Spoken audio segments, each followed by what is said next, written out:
welcome to today's episode of Your Daily Scrum. I'm not sure when today is, but it is today. How's that for fortune cookie logic, Todd? Yeah. I hope it today, wherever you are, is warmer than it has been here for me. But it looks like we're coming out of it. Look, we're heading into 50 degrees Fahrenheit territory this week. There we go. Yeah, winter's been fun. All right, but it is time to take another one of your questions. So I'm professional Scrum trainer Ryan Ripley. This is professional Scrum trainer Todd Miller over, I think, there somewhere. Wearing my new Agile for Humans stuff. Right? We've got some swag. Yep. So we are starting to get some Agile for Humans stuff. We got some Burn the Burn Down. We've seen a lot of comments, quite a few actually, in the comments section. I guess that's where comments go, about sweatshirts and hoodies, and we're getting that all set up. And hopefully that should be up for sale soon, so you can start enjoying some of this sweet swag as well. But today's order of business, let's get it right into it. Should a product owner have technical skills? What do you think, Todd? This kind of describes half of my Scrum life, right? Half of my Scrum life has been spent as a product owner. The other as a Scrum Master or developer. So I would say a third. Let's say a third of my Scrum life has been as a product owner.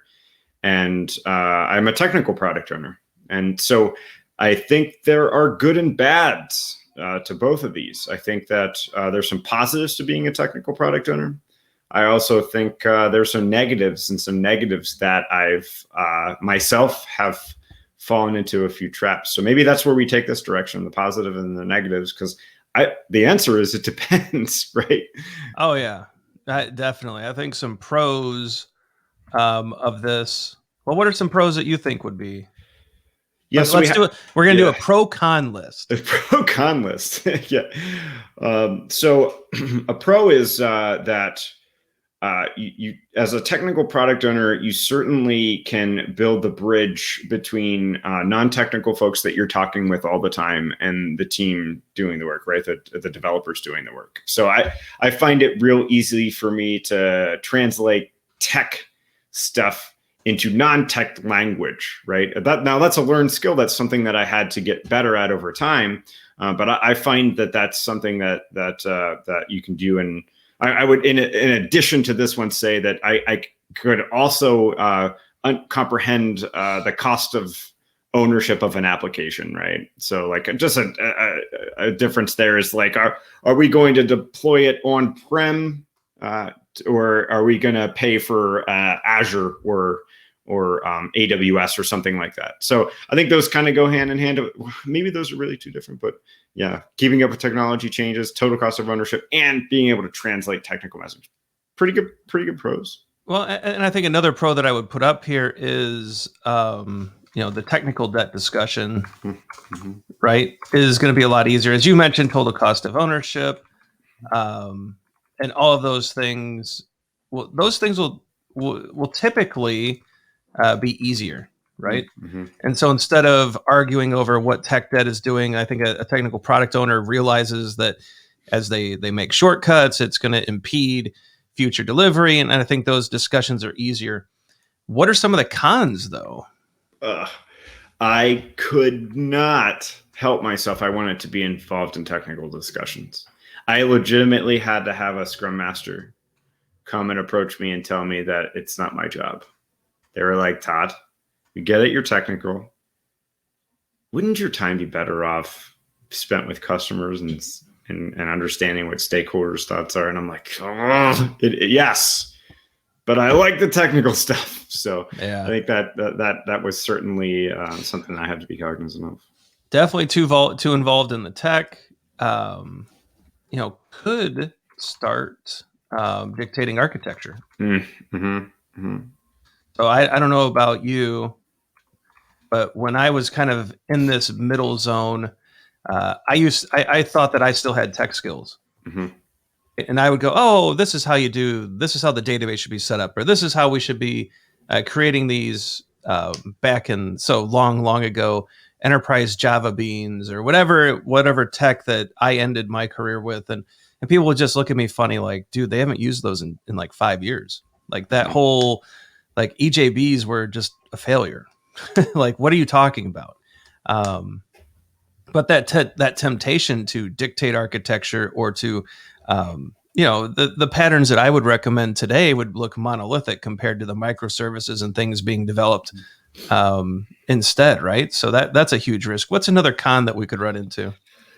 Yeah, so thinking about the trials and tribulations I had transferring from technical to more in a product ownership type role is an understanding of product management, right? I didn't have those skills. I had to develop them, and I as you would imagine, I nerded up on it. But that's a whole different skill set, understanding what to do as far as product management, anything from market evaluation to stakeholder opinion aggregating, to sitting in front of a board and asking for more money.